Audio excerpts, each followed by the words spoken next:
Okay, I'm here with astronaut Tom Jones to ask him about his experience with the creation and design of mission patches. And he flew on 4 shuttle missions, and so he should have experience with 4 different mission patch designs. So what would be the first step? Would the astronauts start by going to the artist? Do you have a big meeting? What would be the very first step in creating a mission patch? A crew that gets assigned to a mission sits down together and they have a couple of planning meetings about who's going to do what on the mission, and you start talking about how to apportion the jobs. And one of the things you talk about your upcoming mission is, what's the theme for this mission? Is it a science mission? Is it building a space station? Are you testing something that's going to go to Mars someday? And so you decide on the major themes, and then you start to think about ways to represent that graphically. And everybody's very proud of their mission and are looking forward to it, and they want to represent it in some easy to recognize and artistically pleasing way, eye-catching way. So we just tossed ideas around the table, and we'd say, let's come back next week with these themes, and you guys can sketch up some ideas if you have them. Or if you have a buddy who's an artist, maybe he can help us get some ideas. So in the case of my 4 experiences, we had these early idea brainstorming sessions, and we went away and came back with some sketches and passed them around. And we'd create a preliminary design with some elements that everybody agreed on, and maybe a shape for the patch that was agreed on by everybody.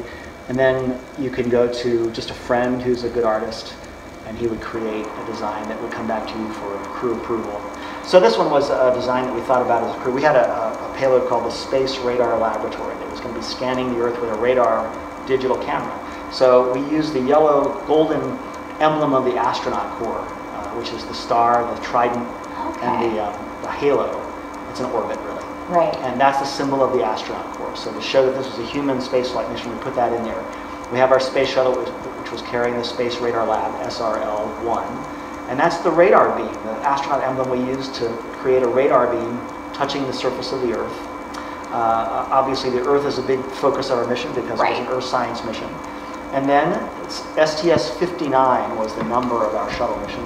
So if you count up the stars, there's 5 and there's 9. Oh, wow. And then we put the names of the crew around there as well. Excellent. So that's a design that we came up with as a crew. I contributed some of the elements of this. We sketched it up, and then we just gave it to the NASA folks to work on. And then, so everyone kind of contributes their ideas, and there are some rough draft sketches, because my students, as they design their mission patches, need to understand that, they come up with ideas, but their very first sketch might not be the finished one. Oh, of course. Always revisions, yes. All right. So this was the second flight of the Space Radar Lab, and again, flying this digital radar sensor to scan the Earth. So it's a global science mission, so we have a map of the globe, and our commander, Mike Baker, he came up with the idea for this oval shape. Some of us liked it, some of us didn't. But it was still an effective patch in that it shows the shuttle pointing its payload bay where the radar sensor is at the Earth. We have the outlines of the letters SRL-2, Space Radar Lab 2, and it was an international science mission with the radar instrument built by the United States, Germany, and Italy. So those were the partner flags that were there on the right. So this was STS-80. It was a science mission aboard the shuttle Columbia. So we decided to represent Columbia, the very first shuttle, with this big picture of the space shuttle and the big letter C outlining the patch. So that represents the first historic space shuttle that we were flying on. It was about perhaps its 25th mission, something like that. And then we wanted to represent the science satellites that we would launch. So there's a little flying saucer-shaped one called the Wake Shield, another telescope called the Orpheus Spas. So we represented them on the patch. There's a semblance of the astronaut emblem again, with the 3 supporting legs and the orbit surrounding it. So that's, again, representing our astronaut office. And then I think we just chose these 2 center blue stars to show that we were going to do 2 spacewalks on our mission. So I believe we worked with a friend of the crew who was an artist who came up with this layout for the patch. And we just said, we want to show something about the Columbia, the spacewalks, the satellites, come up with some concepts, and this is the one we chose. It's one of my favorites design-wise. I really find that very pleasing. All right, and then this one too. It's really cool. A little off the wall in terms of what you see elsewhere, but different shape, certainly.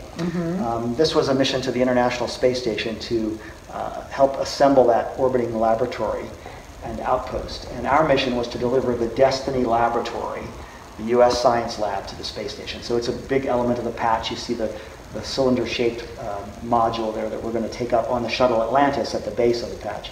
And then it's an American science laboratory. It cost $1.4 billion, so it's an American contribution, a big investment. So we have the Stars and Stripes theme going with it. And we wanted to show the sunrise or the dawn of science on the space station. So that's what the sunrise is, sort of like the rocket exhaust coming from behind the shuttle. So that's how we put that elements of that one together. And in fact, we would install that laboratory with the Canadian robot arm, so we put that in there. Yeah. And we're hoisting it up into space, and reflected in the science window of the laboratory is planet Earth. And that's what I thought that was. that's one of the science goals of the laboratory, was to do Earth observation. So we captured that little element in there too. Thank you so much for answering those questions. Can't wait to see some examples from you. I know. I am so excited about that too, and I will. Yeah. We will definitely. So you guys have to do a really good job, because Astronaut Tom Jones is going to be looking at your artwork.